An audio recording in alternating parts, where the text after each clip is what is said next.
Hi everybody, it's Owen from farfaraway.org. Thought I'd do a quick video on how to start using VASSAL.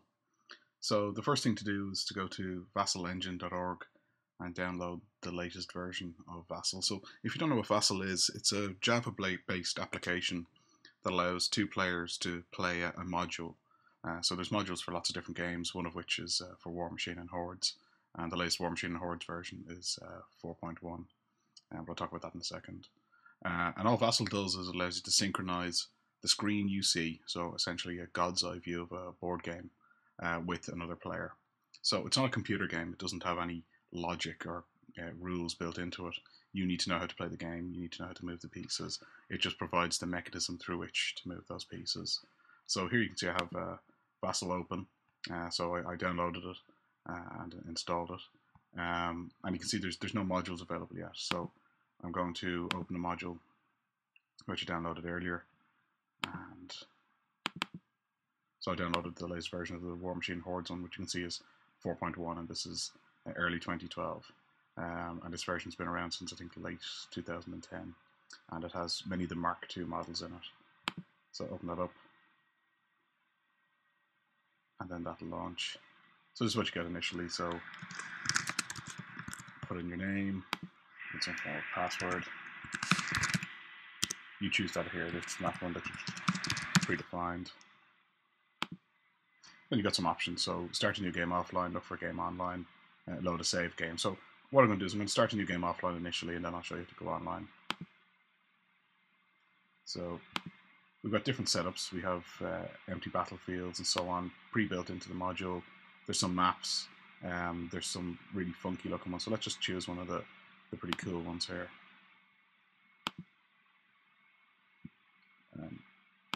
You can see we have a battlefield with terrain, and somebody's already put markers describing what the different things are. So a small hill, a linear obstacle, a linear obstacle, and so on. And if you want to add more terrain, there's a button up here at the top, and you can decide to add more elements. So for example, if we think we want maybe some rubble, put it right there, drop it down, and that becomes an element on the battlefield. If there's any terrain that you want to select, you shift click it, you select it, and then you have options for how you might move it around or rotate it, or simply delete it. So if you want to delete that building, just select it and Control D, and that building's gone. And the little button describing it. So it's quite easy to manipulate buildings and the various different objects you put down. The nice thing about them is that they exist on a separate layer. So when you're moving the game pieces, you won't artificially or accidentally move pieces of terrain. Okay, so that's the basics of the terrain anyway. You can lay out the board any way you wish, so I just happen to choose a pre-built one here. There's other nice elements within the game. So you have a damage grid area. So at the moment this is blank. So let's get some pieces going. So I'll just remove that for the moment, and let's grab a model. So let's just choose the butcher. So take him. I'm just going to drop him down there. As you can see, I've zoom this up a little bit. Just drop him on the battlefield. And I have his grid. So what I'm going to do is drop his grid into this area. And let's pull out a jack as well. So let's go with the standard juggernaut. And similarly, I'm going to drop its grid in with the damage grids. If you wish, you can also put the damage grids outside the battlefield. It's completely your choice. Keeping them in this kind of damage dialogue makes it a little bit neater. Okay, so I have the butcher and the juggernaut. So I'm just going to select both of them by dragging over both. You can also click on one and shift and click the other, so you can select multiple models. You've got menus on both of them, so you've got be able to turn on and off the melee range, assign numbers, move them, and so on. So let's start with some of the basic movements, but let's do it on the keyboard. So I'm going to use the right-hand arrow, and this will turn them through, I think, 10 degrees at a time. Alright, so that's them turned. You also have fine grain control, so if you use shift, and the arrow, that'll just nudge them around. After turning them, you can also move them back and forward. So I've just selected the Juggernaut now, move it backwards and forwards. So that's using the arrow keys, and that moves it forward an inch. So Juggernaut that was going to run would run 8 inches. So 1, 2, 3, 4, 5, 6, 7, 8. And that's essentially, that would be a run activation over for that model. Another useful thing you can do is to mark numbers on them. So if you select a model and press N, it places a number on top of it. Now, the nice thing about this is a layer on the model, and by using the B and M keys, you can increment or decrement that number. So on the butcher here, if I hit M, bring him up to his focus stat, and say the jack has 0 focus at the moment, for example. So it gives you a way of allocating focus. So at the start of the turn, for example, the butcher might allocate a focus out to the Juggernaut. So fairly straightforward. Again, using the N key to turn the numbers on and off, and the B and M to increment and decrement. For multi-wound models, I also find it quite useful to use a number to do that, particularly if there's no other reason to store a number on the model. Alright, so they're the very basics of moving models around. Let's talk a little bit then about how you get online. So on the top left hand corner, you see this double arrow key here, and when you select that, it brings up this dialog on the top right, and I'm going to again press the double arrow key on it, and this will bring us online, so you can see things happening, and you can see there's plenty of people online playing. So there's me in the main room. There's some guy called Luke in there. You can see plenty of different rooms down here with people playing. So the first thing you do is you set up a room. So set up a new game. So I'm going to say, I'm going to call this Owen's Demo. When you create a room, you're automatically added to it. So you can see that's been created there. So anybody can join this room as it is. Normally what you do is you wait for your opponent to join the room.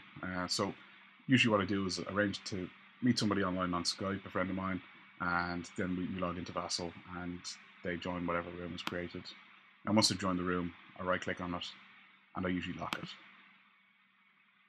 And you see a lock symbol appear there. Okay, so there, that room is locked. Okay, so I'm online playing, but of course I'm not playing anybody at the moment. The nice thing about VASSAL is if somebody is playing, you see in real time when they start moving pieces. You also see anything that they type in here. So they say hi, and that message would appear. Obviously, if you're using Skype, sending messages like back and forth over text doesn't make a whole lot of sense. What they do see then are other things. So, for example, if I use a ruler, so I'm after clicking on the red ruler there, and say I want to measure distance, so I'm after clicking in front of the butcher, dragging towards the Juggernaut, and you can see the numbers building up. Your opponent doesn't see it until you release. And there you go. So on 6, so the numbers are kind of weird. That's 6.7 inches, so no 0.7 of an inch is kind of an odd concept. But 6.5 would be 6.5 inches, for example. You've got some other good controls when it comes to distance. So I already showed how you can use the keys to move back and forward. But if I select the butcher here and Control S, that turns on this control area. So that's a pre-measured element for you. And again, your opponent would see that. So let's imagine the Juggernaut took damage from a ranged attack from something. So say the Juggernaut took 15 points of damage, and it took it to area, well, let's see, so let's roll a d6. So it was 15 points of damage to area 6. You can mark it down in the damage area by just selecting the different grids and the different boxes. And you can turn off damage as well if you happen to repair the model. Right, so that's his left arm gone. And that's the basics of how you take damage. In terms of dice rolling, you've got all the different main dice rolls available. So 2d6 obviously quite common, boosted attacks, weapon masters on charges, and then d3 for when you need to have a d3 for healing or whatever. Okay, so let's have a look at some of the other things that you have available to you. You have some quite nice counters, so let's have a look at a spray, for example. So there's a variety of different aesthetics on the sprays. So let's take out a frost spray and just take an 8-inch frost at the moment. I'm just going to drop it out here. I'm also going to take out a 3-inch cloud, And you can see here you've got a variety of different sizes, available to you there. You also have available the deviation marker, which is quite useful. So I'm just going to drop these here for the moment. Normally when I'm playing that, I keep them just off over to the side, so they don't get in the way. So let's have a look at the deviation first. So imagine somebody's after taking a shot at my Juggernaut but somehow missed. So you can place the deviation over the targeted model. If you then right click, there's a rotate freely, and I just drag and spin it. So get the number 1 pointing in the right direction. So and that allows you then to orient it from wherever the shot came from. Each one of these lines is an inch. So imagine it was this 3-inch AoE that came in and it missed and it deviated for 3 inches. That would end up about there. So fairly neat for resolving where it goes.